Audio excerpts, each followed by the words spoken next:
Okay, here we have a very good question. It's actually a question under indices, but it is actually simultaneous equation. So, what I'm going to do, how I'm going to answer it. Now, just follow me to learn. Now we start. Now, solution. We have two equations here. The first equation is 8 raised to power 4 minus x is equals to 2 raised to power 1 minus y. Then we have a second equation which is 3 raised to power x plus 1 is equals to 9 raised to power minus y. Now, the only thing that is stopping us from actually working this question is for the fact that it is actually indices, is presented in the kind of index form. Now, all we need to do is simplify it. Though there are other methods, but I want to go with this method. Just simplify it, change it to normal equations and solve. Now, what do we do here? Remember, laws of indices. I'm going to change them to be of the same base. Now, preferably the smallest of them. Here the base is 8 and here the base is 2. You see, I can work 8 so that I'll have 2 raised to power 3. All right. But remember, it is raised to power 4 minus x. Now it's equals to here. I have 2 raised to power 1 minus y already. So I don't have a problem with that.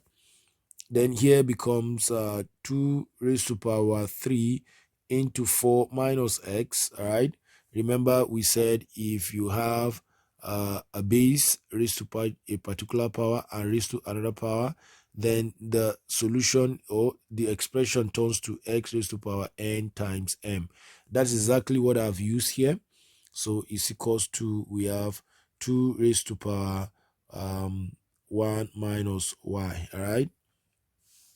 Now, if you check the bases, this is a base of 2, this is the base of 2, so the powers must be the same. Now, listen, for these two entities to be the same, they must be the same in their bases and they must be the same in their powers. So, therefore, the bases are the same, both of them are 2, so it therefore means that the powers must be the same for that entity to be the same. So, for the two entities to be the same, so we are going to have x into 4 minus x, 3 into 4 minus x is equals to 1 minus y. So we have 12 minus 3x is equals to 1 minus y. Now rearranging it, this is what I'm going to have. I'm going to have 1 minus y minus 12, then plus 3x is equals to 0. So that I'm going to have 3x, okay, minus y, then 1 minus 12 is minus 11 is equals to 0. Rearrange further, I have 3x minus y is equals to 11. So I'm done with this part. I've actually changed it. Okay, so let me move to the second part. Let me see how I can work it out. All right. Now, this is going to be 3 raised to power x plus 1 is equals to 3 raised to power 2, then all raised to power minus y, which is the 3 raised to power x plus 1 is equals to 3 raised to power minus 2y. All right. So we now make the same conclusion. So here becomes x plus 1 is equals to minus 2y. All right. So putting them, arranging it, so you have x plus 2y will be equals to minus 1, and this is equation 2. Of course, this one is equation 1. So I have the two equations. We have 3x minus y is equals to 11. Then the second equation is x plus 2y is equals to minus 1. All right, now I can decide to multiply this by 2, that is using elimination method, then this by 1, so that I'm gonna have 6x, all right, minus 2y is equals to 22.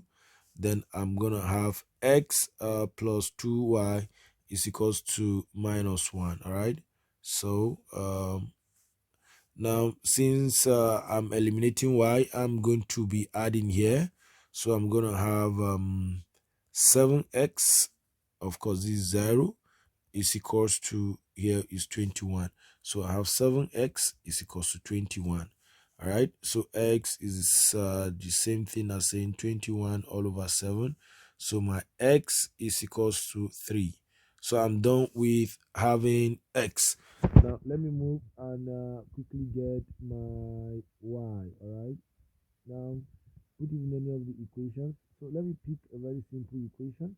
What should I? Okay, let me pick this one. Let me pick this. All right. So I'm going to have 3x. So I have 3 into 3 instead. Then minus y because x is 3. All right.